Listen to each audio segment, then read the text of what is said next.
Well, I've taken a bike ride out here into the middle of the woods somewhere, found a nice little stream and a little oasis here, and thought I would just share something, kind of catch us up on what we've been talking about these last few sessions.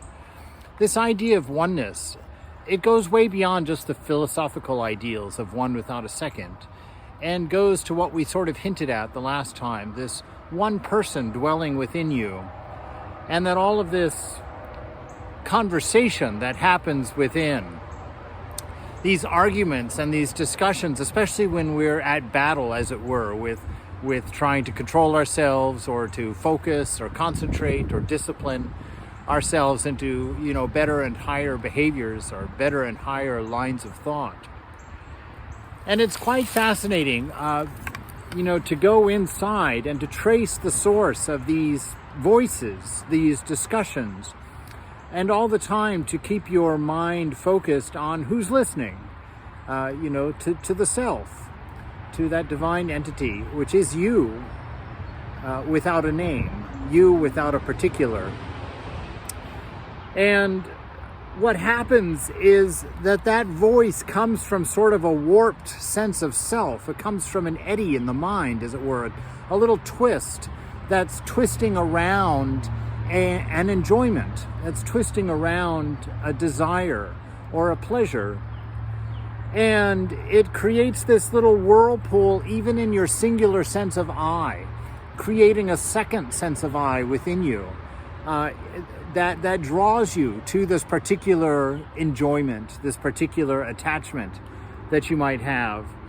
And when you believe that little eddy, that little sub-I of your larger I that's listening to the mind, when it begins to identify with that little eddy that's swirling around a desire or an attachment, when you think that that's you, when you identify with it and use the word I to say, I want that, or that is what I want, that's when you break into two people. The listener, the seer, who is you, and this small little eddy in the water of eyes that is swirling around a particular desire or a particular attachment. And when you identify, when you connect to that, as we've mentioned in the past, that's like giving it power. That's connecting the energy lines. And that comes to life. And then you've got a battle going on, because now your singular I, with your singular focus, has broken into two sets. The listener, the I of the self, the larger I, and the smaller I in the eddy circling around a particular attachment. And the more you think that that's what you want, the more you empower it. And eventually the large I in the mind gives in, loses the battle, moves into the desire, the momentary desire, usually for something pleasant as opposed to good, like we've talked about in the past.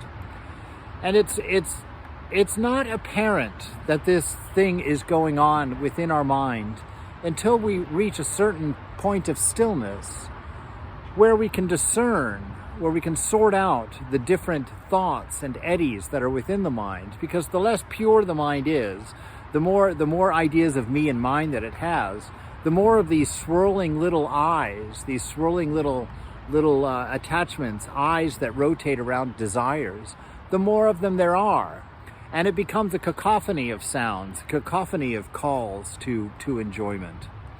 And so in silence, which comes through the practice of japam or prayer or meditation or just stillness, just sitting and contemplating a single idea for a while, then these numerous calls for attention begin to quiet down a bit, and you begin to see their sources. And then through discernment, you weaken them. Discernment of what?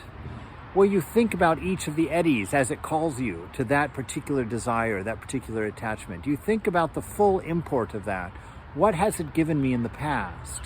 How satisfied was I with what I got from that connection? And this part of me that's resisting, am I happier in that part, or is there more contentment in that part than there is in getting caught up in these small singular eyes, these little whirlpools of I within the mind? I hope that's a clear idea, because it's very helpful to me in kind of focusing and bringing myself in to a singularity of of goal, a singularity of purpose. And it gives a certain amount of strength when you consolidate your I and you know what you want. You know, when you know that you're dedicated to this path or this ideal or this direction.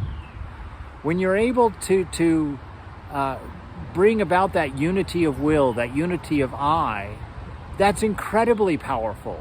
As a matter of fact, Swami Vivekananda says that if you're able to do that, all of Maya will bow at your feet. You'll be able to accomplish and have anything that pops into your mind. That's the power of concentration, that power of discipline. So take some time to really find and explore the conditions of mind that put you in your moods, that put you into your battles. And know that they are all optional, that they all listen to you, and you can stop when you want to stop. And it's the wanting that dissolves in discernment.